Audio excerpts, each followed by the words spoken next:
Hey, this is not a comprehensive history of Mega-Zine, this is just the story of how it was involved in my life. So, do you remember before the internet? I'm talking like the 90s. I guess it wasn't before the internet, was it? It was just before I had the internet. Do you remember before I had the internet? Crazy, right? Who was your 6,000th favorite YouTuber back then? Now, I've been around since time began. And before the internet, before I had the internet, I was an insomniac kid. And what do you do when you're up all night, every night, basically? Loads of sit-ups. But even that gets boring after a while, and you find Teletext. Do you remember Teletext? Do you remember analog TVs? Do you remember TVs? Well, there used to be analog TVs, and they had this thing called Teletext on them. So, with each channel broadcast, there was also a purely textual signal that you could switch to on that channel. Okay, not with every single channel, but with the analog channels. And that text service had like the daily news, weather reports, and various mini magazines within it. And being awake loads as a kid, there was nothing else to do. I just ended up with the TV on silent, reading the information that was broadcast there, because I didn't yet have the resources to make some terrible Angel Fire websites. The bits of teletext I read the most were mostly on the Channel 4 service. There was Bamboozle, the daily quiz, that was probably too tough for me, but you could cheat your way through. There was Digitizer, the video game magazine that really didn't waste much time being a video game magazine. Planet Sound, the music magazine, and the kids pages. There was a bit called Frame It, where children could submit drawings, probably send them by post, and some poor teletext graphic artist had to copy up the drawings into the teletext format. But a bit of the kids section that really emerged into something of its own was Mega-Zine, the letters page. I guess it was initially intended as just a letters page for kids, you know. You could write in, be excited to be on the telly, and the moderator would respond to you with a pithy little line. And yeah, it was a children's and teens letters page, but it kind of evolved its own community through the same people writing in. Thus, these people, via their pseudonyms, became kind of micro-TV celebrities, at least within the context of people who actually bother reading Mega-Zine. So each day, pages of letters that people wrote would appear on the screen, and it was, I guess you can call it, a kind of proto-Twitter. It was people trying to be funny. There weren't any Nazis, not that I was aware of. This was the same on a TV screen with the resources we had, and we were all clueless youngsters, but it worked within who we were. I remember it fondly, even if I don't remember any specific material from it. People from around the UK with pseudonyms like Lilac Leopard, Errant Nerdbox's Yodeler, The Little Blue Fox, Farmer Jack. These are my friends, this feels really awkward. They'd write in regularly, initially by post in the 90s, but I guess eventually by email with text messages along the way, with their latest musings, and they were hopefully amusing, or at least bemusing. I read this stuff for quite a long time before ever bothering to write in. So to that perspective, they didn't feel like fellow viewers, they felt like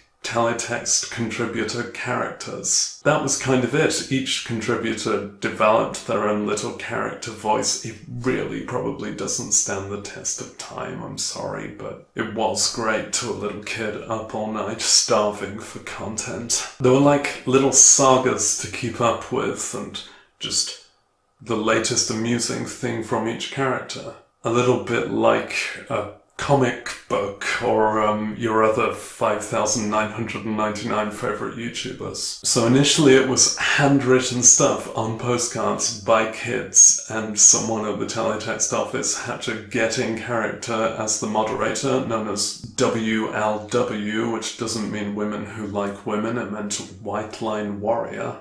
The only thing we ever confirmed about Willeroo was that he was a gay giraffe. Mega-Zine started in 1993, and I can't tell you much about the early end, but I got in tune with it a bit later in the 90s. I probably started contributing in around 2003. I did try out a few aliases, which were always meant to be a parody of the format of aliases. There was the Striped Zebra, Rose Timp, and the one that stuck was Vigilante Maelstrom. And I contributed a lot by email and ended up one of the regulars. It's just improvised comedy. It's largely lost in the ether now, and that's probably for the better. But those last 6 years of Mega-Zine, I was a very active contributor, and I also got to know the other people there. We had a bit of an online community, and I'm very grateful for them, especially the guy who set up the online community. Because I didn't have all that much real-life social adequacy, but there on Teletext, I had it made. Yeah, I think that's the humblest brag.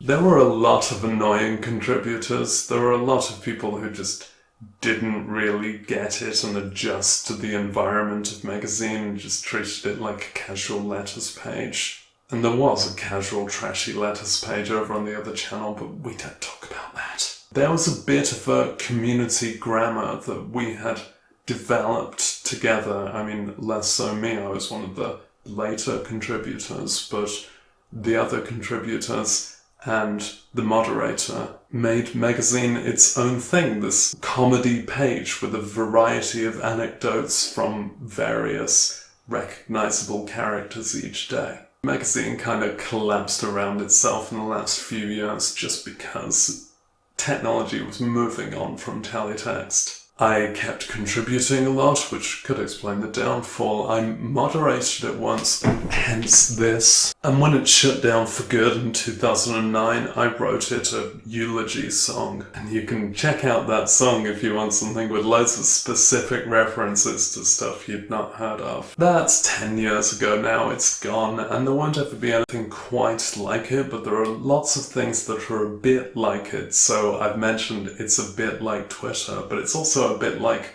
online forums. Forums. Which admittedly aren't necessarily so much of a thing in the social media generation, but it's more like a message board, isn't it? Whatever, it was a micro-cult of kids with the same sense of humour, plus all the chances who never really fitted in. And it offered a kind of alternative community, much like actual zines, paper zines. Contributors were known as ziners, not like a zine, but, Mega-Zine. It's a terrible name, isn't it? It just means a magazine that's better than the other magazines. It was a place to expend my creative energy. I liked coming up with jokes, I still do, and the quality's around the same. So Mega-Zine's really not gone down in history, but it was important to me and to the friends I made along the way. And it's a singularity in the history of our culture, because it was around at a time when technology was developed enough for a daily broadcast magazine, not a weekly published magazine that you write into and is printed out on paper. Broadcast every day and you wait around at 6 a.m. to see the next refresh. So quite a proto-internet in that form, but it was before the era when we were online enough for our kids to just be watching Spider-Man and Elsa eating each other's shit. Whoa, in 20 years a young adult's gonna do nostalgic videos about those.